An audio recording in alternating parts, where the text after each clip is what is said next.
నమస్తే, welcome to Telugu రాజ్యం. నేను సిరి. బాబు గారి స్కిల్ డెవలప్మెంట్ కేసు ఏదైతే ఉందో దాన్ని కోర్టులు ఉపసంహరించుకోవడం పైన వైసీపీ నేత సుధాకర్ రెడ్డి గారు మళ్ళీ సుప్రీంకోర్టుకి వెళ్తాను, అందరినీ దోషులుగా నిలబెడతానని చెప్పేసి చెప్పడం జరిగింది. సో దీని మీద స్పందించడానికి మనతో పాటు ఉన్నారు ప్రముఖ రాజకీయ విశ్లేషకులు భరద్వాజ్ గారు. నమస్కారం సార్. నమస్తే సార్, ఏదైతే స్కిల్ డెవలప్మెంట్ కేసు ఉంది బాబు గారి మీద, అరెస్ట్ అయ్యి 53 రోజుల్లో జైల్లో కూడా ఉన్నారు. అయితే దాంట్లో ఎట్లాంటి సాక్ష్యాలు లేవు అని చెప్పేసి చెప్పడం జరిగింది. సో దీంట్లో ఇది ఉపసంహరించుకుంటుంది అని చెప్పేసి కూడా ఒక వార్త. సో దీని మీద వైసీపీ నేత సుధాకర్ రెడ్డి గారు అయితే సుప్రీంకోర్టుకి వెళ్తా, అక్కడ నేను చేస్తా, దోషులుగా నిలిచబడతా అందరినీ అని చెప్పేసి మాట్లాడడం జరిగింది. దీన్ని ఎలా చూడాలంటారు సార్? అంటే చంద్రబాబు నాయుడు గారి మీద ఈ సిమెంట్స్ కంపెనీ స్కిల్ స్కామ్ మాత్రమే కాదు, ఇంకా అనేక కేసులు ఉన్నాయి. ఆయన గతంలో 2014 నుంచి 19 వరకు ముఖ్యమంత్రిగా వ్యవహరించిన రోజుల్లో జరిగినటువంటి చాలా అక్రమాలు సిబిఐ నేరుగా నోటీసులు ఇచ్చినటువంటి పరిస్థితులు ఉన్నాయి. పర్టికులర్గా ఉచిత ఇసుక అనేటువంటి పథకం కింద దాదాపు 10,000 కోట్లు తినేశారు అనేటువంటి ఒక గొడవ ఉంది. ఆయన అలాగే దేవినేని ఉమామహేశ్వరరావు గారు కూడా, దేవినేని ఉమ్మ అంటారు, అప్పటి నీటిపారుదల శాఖ మంత్రి ఆయన, వారు కూడా ఉన్నారు అందులో. అలాగే అమరావతి భూముల్లో అసైన్డ్ భూములు తాలూకా గొడవ ఒకటి, దానిలో చాలా డబ్బులు చేతులు మారాయి అనేది ఒక ఆరోపణ చంద్రబాబు ప్రభుత్వం మీద ఉంది. అది కూడా నేరుగా వాళ్ళు నోటీసులు ఇచ్చినవి, ఇదేదో వైఎస్ఆర్సీపీ క్లెయిమ్ చేసినటువంటి కేసులు కాదు. లేకపోతే జగన్ ప్రభుత్వం అధికారంలోకి వచ్చాక జరిగినటువంటి కేసులు వ్యవహారం కూడా కాదు. అలాగే మద్యానికి సంబంధించినటువంటి ఆ రోజుల్లో 5 సంవత్సరాల్లో వాళ్ళు కాంట్రాక్టర్లకి కేటాయింపులు చేయటం, దాంతోపాటు ఈ షాప్స్ అలాట్మెంటు, ఈ మద్యం పాలసీ తీసుకురావడం దగ్గర నుంచి ప్రతి చోట అవినీతి జరిగింది అనేది కూడా ఒక అభిప్రాయం ప్రజల్లో ఉంది బలంగా.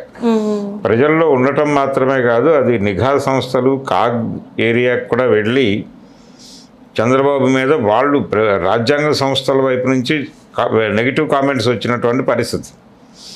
ఇలా ఎన్ని ఉన్నాయి. కేవలం స్కిల్ స్కామ్ ఒకటే కాదు, ఈ అన్నిటి మీద అప్పటి నుంచి చర్యలు లేవు, కేవలం వాళ్ళు ఆరోపణలు మాత్రమే చేశారు. స్కిల్ స్కామ్లో అరెస్ట్ అయ్యాడు ఆయన. అరెస్ట్ అయ్యి బెయిల్ మీద బయటకు వచ్చేసాడు. బయటకు వచ్చేసిన తర్వాత ఎన్నికల్లో గెలిచాడు, గెలిచి ముఖ్యమంత్రి అయ్యాడు. కానీ ఈ రోజుకి ఆయన బెయిల్ మీద ఉన్న ముఖ్యమంత్రి. అట్లంటే మరి జగన్మోహన్ రెడ్డి గారు కూడా, ఆయన కూడా బెయిల్ మీద ఉన్న ముఖ్యమంత్రి. ఆయన కూడా బెయిల్ మీద ఉన్న ముఖ్యమంత్రి. ఇప్పుడు ఆయన మీద కేసులు విచారణ తక్షణం జరపాలి, ఆయన్ని నేరస్తుడిగా నిరూపించి ఆయన్ని తీసుకెళ్లి జైల్లో పెట్టాలని రోజుకు 10 సార్లు మాట్లాడతారు వీళ్ళు. మరి ఈయన మీద ఉన్నటువంటి కేసుల గురించి ఎందుకు ఫైట్ చేయరు అనేది గొడవ. రెండోది, నెమ్మదిగా రాజ్యాంగ వ్యవస్థల్ని మేనేజ్ చేస్తూ ఆయన కోర్టుల్ని మేనేజ్ చేయటం అనేది చంద్రబాబు నాయుడు గారికి వెన్నతో పెట్టినటువంటి విద్య. సో ఆయన లీగల్ సైడు తన మనుషుల్ని చాలా బాగా ఎస్టాబ్లిష్ చేసుకున్నాడు. ఆయన కోటరీలో అద్భుతమైనటువంటి న్యాయ కోవిదులు ఉన్నారు. కనకమేడల రవీంద్ర కుమార్ గారు కావచ్చు, ఆయనే కాదు, అంటే ఆ రోజుల్లో రీసెంట్గా సుప్రీంకోర్టు ప్రధాన న్యాయమూర్తిగా వ్యవహరించినటువంటి వ్యక్తి కూడా నేరుగా చంద్రబాబు గారితో సంబంధాలు ఉన్నాయి ఆయనకి.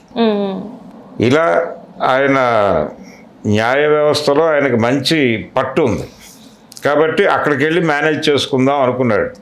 లూద్రా ఈయన తరఫున కేసు వాదించాడు.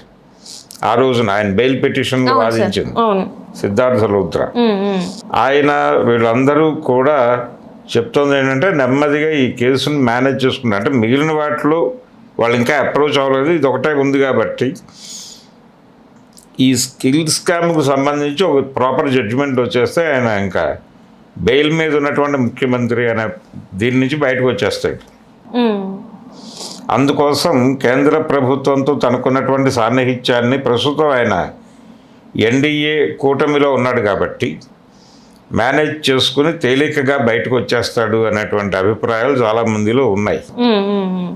కోర్టులను మేనేజ్ చేయటంలో ఆయన ఎలాగూ దిట్ట కాబట్టి ఆయన ఏమీ కాకుండానే కోర్టులను మేనేజ్ చేశాడు.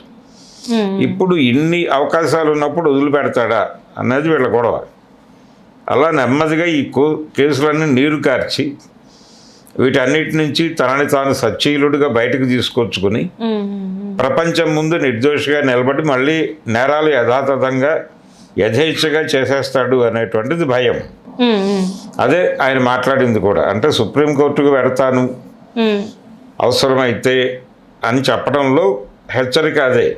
ఒకవేళ బాబు గారు మేనేజ్ చేసి కోర్టుల్ని వ్యవస్థల్ని మేనేజ్ చేసి తనని తాను నిర్దోషిగా ప్రకటింప చేసుకుని బయటకు వచ్చే పరిస్థితి ఉంటే మేము చూస్తూ చేతులు కట్టుకొని ఉండం. మేము సీరియస్గా దీని మీద లీగల్ ఫైట్ చేస్తాము అనేది చెప్పాడు. చెప్పిన మరుక్షణం ఇటు నుంచి కౌంటర్లు మొదలవుతాయి. అంటే జగన్మోహన్ రెడ్డి మీద ఉన్న కేసుల మీద కూడా ఇమ్మీడియట్గా జరగాలి కదా అని. ఆయన కేసులు కొట్టించుకోవడానికి ప్రయత్నం చేయలేదు ఎప్పుడు, చంద్రబాబు గారు చేసినట్టుగా.